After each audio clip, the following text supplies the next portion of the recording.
Welcome back to the Confident Retirement Journey. Today, we're going to explore 3 risks that could impact your retirement. Let's get into it.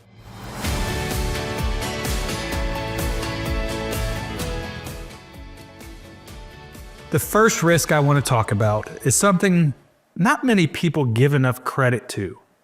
That's called the sequence of return risk. This means that the sequence of returns, meaning the order of returns in the stock market, has a tremendous effect on how your money lasts. If your early years of retirement are really good years in the market, and then it goes down, it can have a substantially different effect than a couple of bad years to start off, and then the market going up. Let's look at the numbers. So let's say we have a $1.5 million portfolio. And we're like most people, we plan to live off 5% of our net worth every year to make sure that we have a good retirement. We get to do the things that we wanted to do. Well, let's also assume that we just have a 10% pullback in the stock market. So if this is your first 2 years of retirement, you start off with 1.5, you take your 5% out, the market takes another 10. That leaves you at 1.28 million. Now let's do that again. Market drops 10. We take 5% out. You're now down to 1 million, just a little under $1.1 million.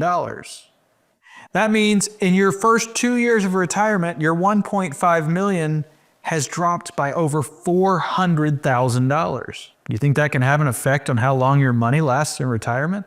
It absolutely can. The order of returns has a tremendous effect. This is why we think it's so important to make sure that your income plan is solidified.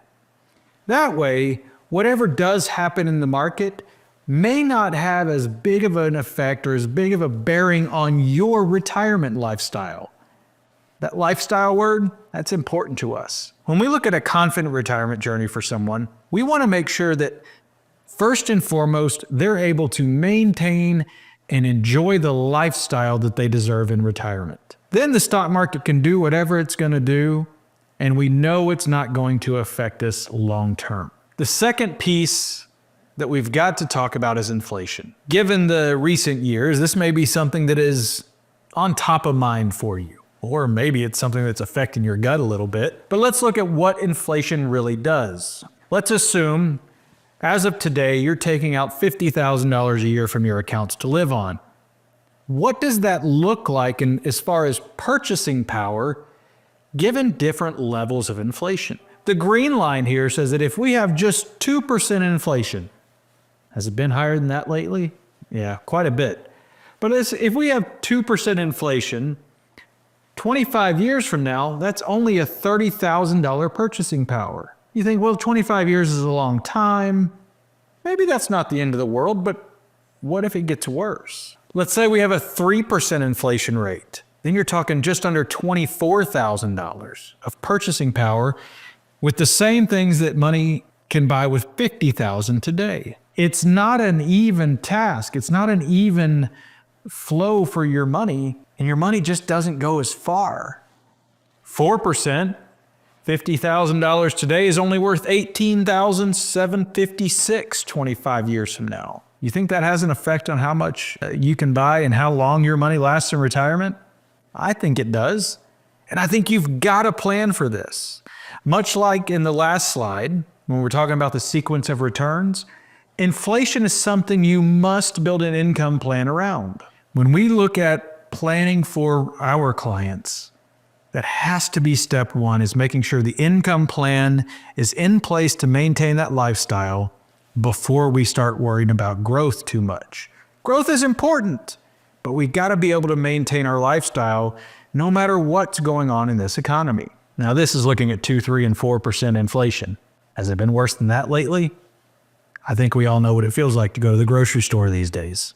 Something to keep in mind. Another big one is medical costs. This is one that a lot of people think about in some aspects, but we miss planning on the other side. The ones that most of us think about when it comes to retirement and medical cost is, what are the premiums going to be for my Medicare supplement? What kind of co-pays am I going to have? Doctor's visits, hospital visits, what kind of effect is that going to have? Because honestly, as we get a little older, We tend to have to see those doctors and hospitals a little bit more often, right? And sometimes we need more prescriptions than previously. Definitely things that we plan for and we try to make adjustments for in our budget to make sure we're ready to go. But one area that gets overlooked in most plans when it comes to healthcare is long-term care costs. This can be for nurses or in-home care or assisted living, skilled nursing facilities, things of this nature. Long-term care is something nobody likes to talk about. In fact, most times when clients bring it to us to talk about, it's because they've had to go through one of these scenarios with their loved ones. We believe as part of building a comprehensive financial plan, as part of building a confident retirement journey, it takes all 5/5 of a financial plan. Healthcare and long-term care is 1/5 of that plan. It's something you have to take into consideration, and there's a lot of different ways it can be addressed. It can be traditional long-term care insurance. For some, it can be self-insuring and just making sure you have access to enough money in case you need those scenarios.